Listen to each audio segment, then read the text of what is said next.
नमस्कार दोस्तों, मैं हूँ दिनेश के वोरा। स्वागत है न्यूज़ टाइम के इस अंक में।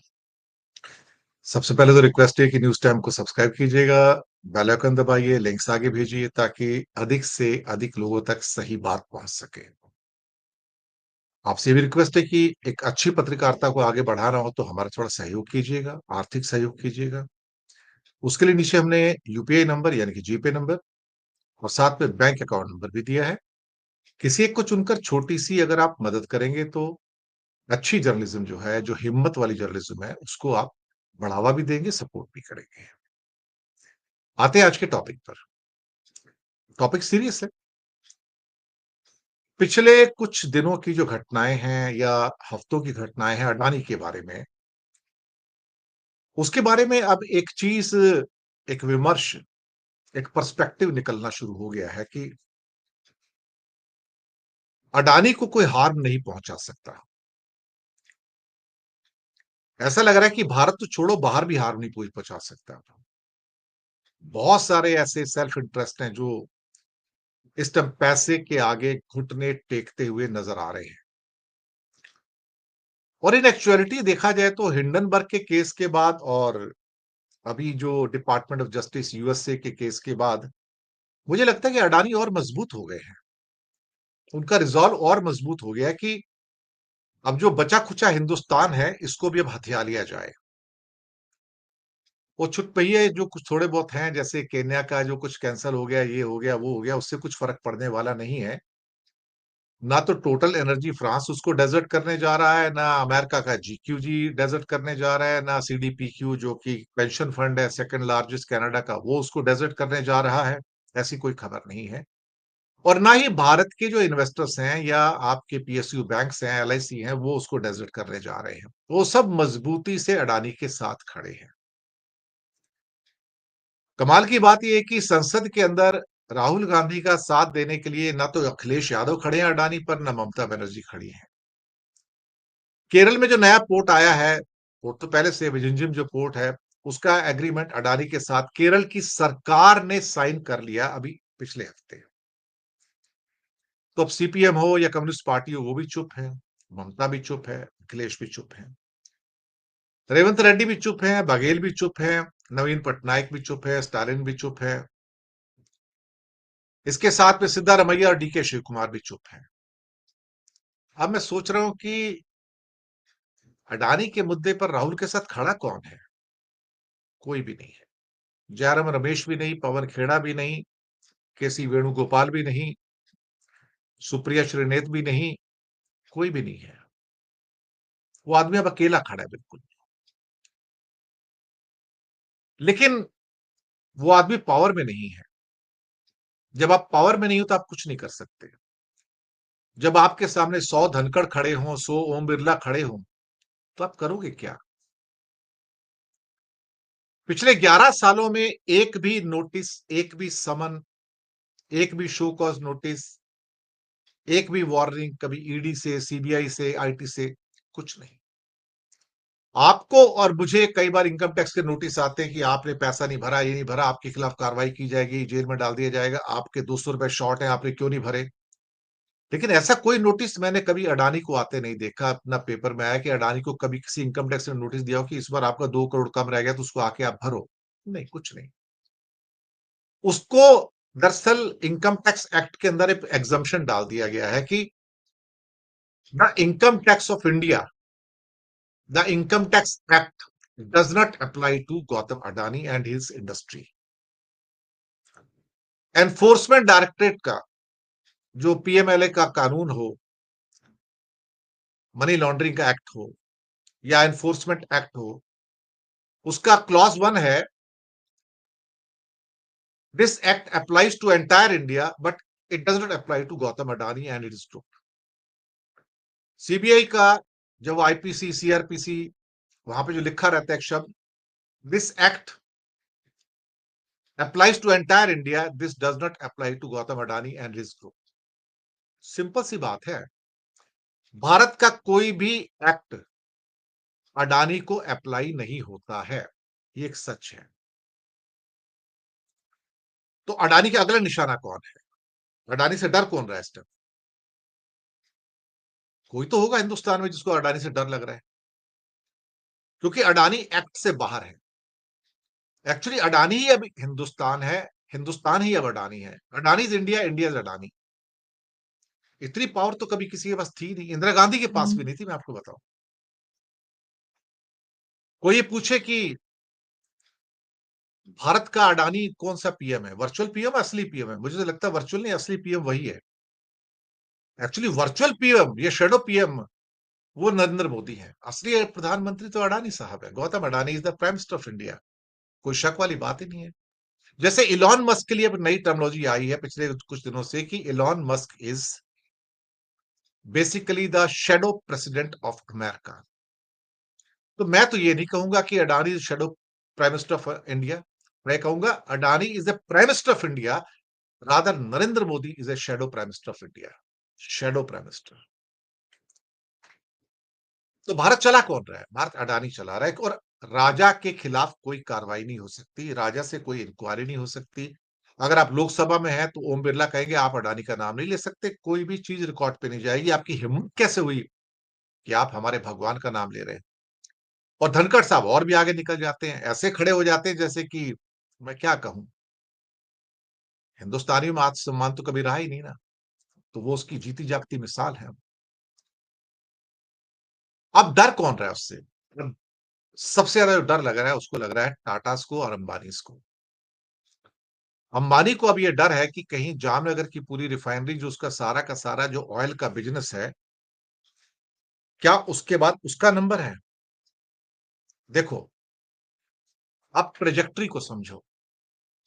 सारे पोर्ट्स ले लिए इंडिया के।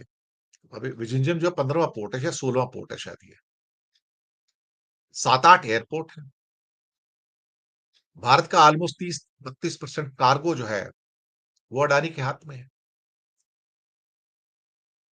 सारे के सारे, सारे तो नहीं, कुछ थर्मल पावर स्टेशन उनके पास है। ग्रीन एनर्जी के अंदर तो सोलर तो सारा ही उनका है, बाकी किसी का है ही नहीं। विंड में भी उनका ही है। आप क्या करोगे? तो पूरा ग्रीन एनर्जी, पूरा हाइड्रोजन, पूरा सोलर, पूरा विंड, सब कुछ उनका है। वन मैन शो है। किसी और को इजाजत ही नहीं कि वो ले जाए। लैंड माफिया काम करता है तो मुंबई का और महाराष्ट्र का सबसे बड़ा लैंड किसके पास है? अडानी के पास। हिंदुस्तान का सबसे कॉस्टली इस टाइम जो प्रोजेक्ट है, जो लैंड प्रोजेक्ट है, वो धारावी है। 1 लाख करोड़ से ऊपर उसकी कॉस्ट पड़ेगी टोटल मिलकर के। तो वो धारावी का प्रोजेक्ट किसका है? वो अडानी का है। जब उसको मिलना था तो उससे एक दिन पहले जितने उसके साथ के बाकी लोग हैं, सुना है उसमें एलएनटी भी था, उन सब ने विड्रॉ कर लिया। क्योंकि वो फोन आ गया था कि आप नाम विड्रॉ कर लो, सामने कोई नहीं रहेगा, सिर्फ एक यही रहेगा, इसके सामने कोई बंदा आ नहीं सकता। तो अडानी हिंदुस्तान है, अडानी ही देखा जाए तो इंडिया है। इंडिया ही अडानी है। लोग सोच रहे होंगे कि अमेरिका में उनको कुछ सजा मिलेगी, कुछ नहीं होने वाला उसको। वहां पे गुजराती एफबीआई का चीफ बना दिया काश पटेल। तो काश पटेल क्या करेंगे वहां पर? काश पटेल उस मुकदमे को आगे नहीं बढ़ने देंगे और वो कहेंगे भाई इसको डिले कर दो। कैंसिल तो नहीं करवा सकेंगे, लेकिन कहेंगे डिले कर दो, 1 साल, 2 साल, 3 साल, 4 साल, डोंट फाइट इट आउट। अब न्यूयॉर्क का कोर्ट ही अगर बदतमीजी भी उतर आए तो और बात है कि नहीं जी मैं तो करूंगा, तब और बात है।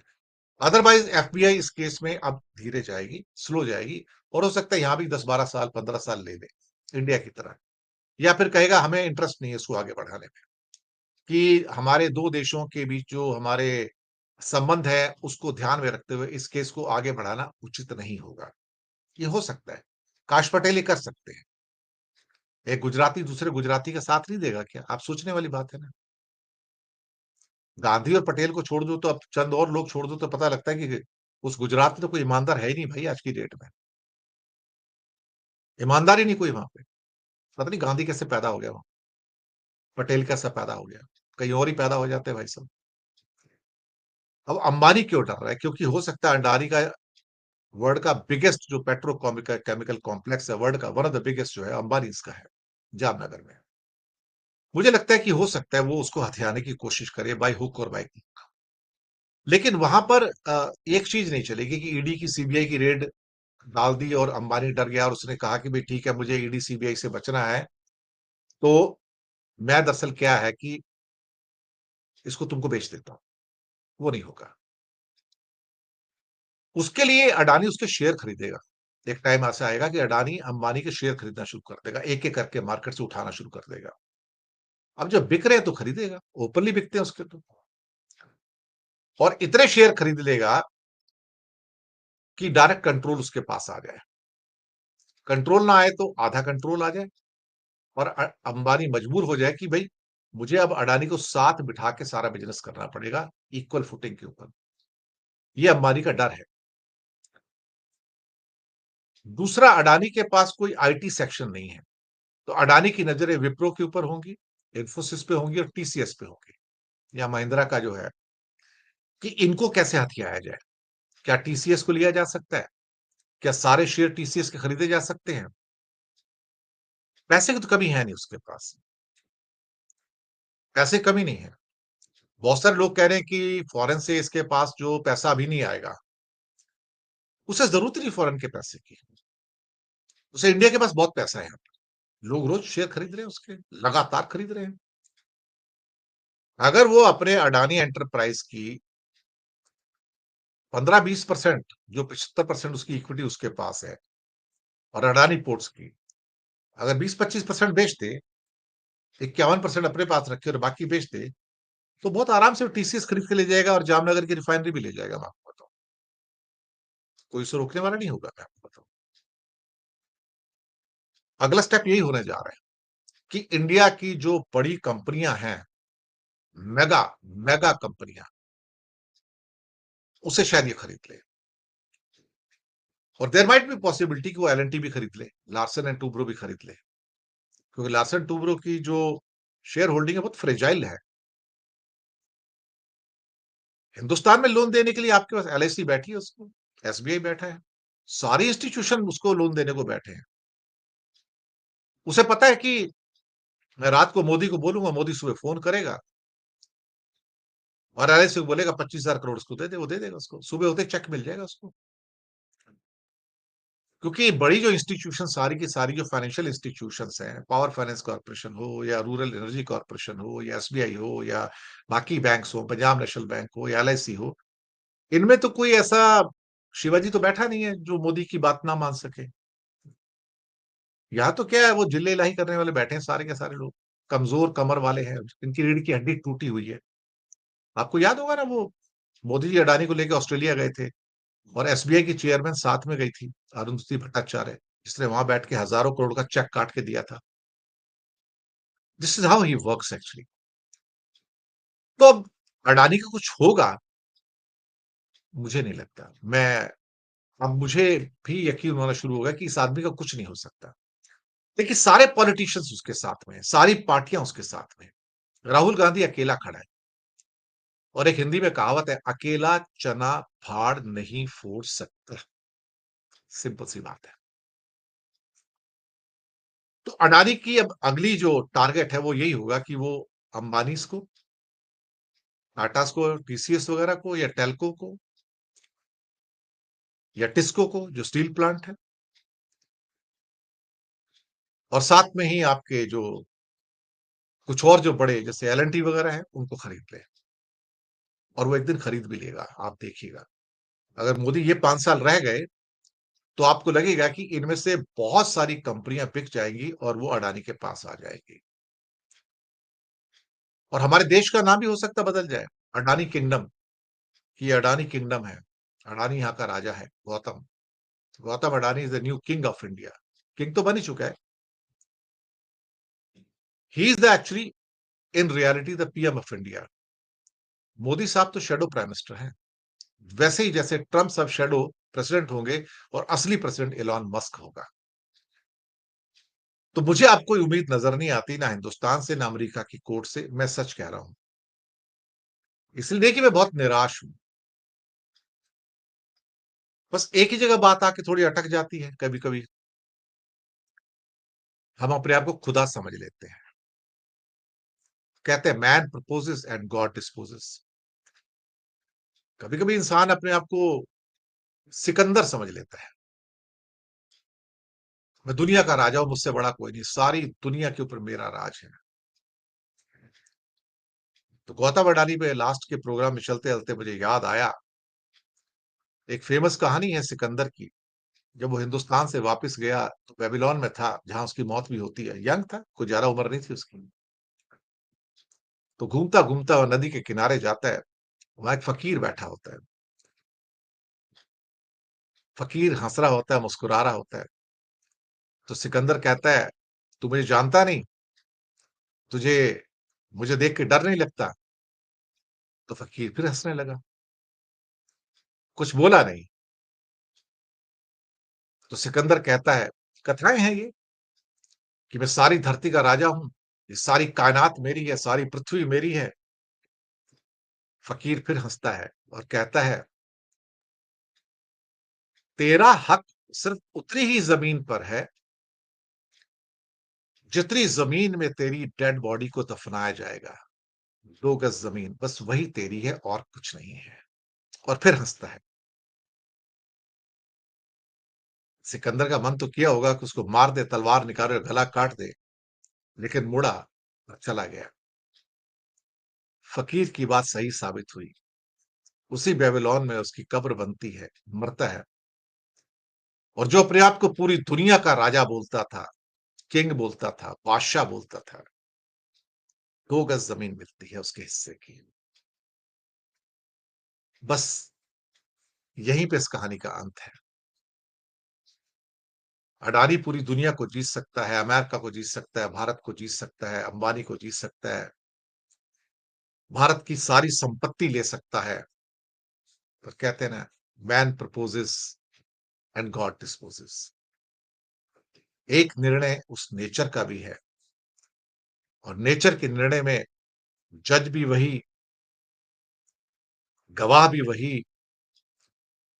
मुद्दई भी वही, वकील भी वही, सब कुछ वही है। देखते हैं क्या होता है। Let's see. शुक्रिया आपका बहुत।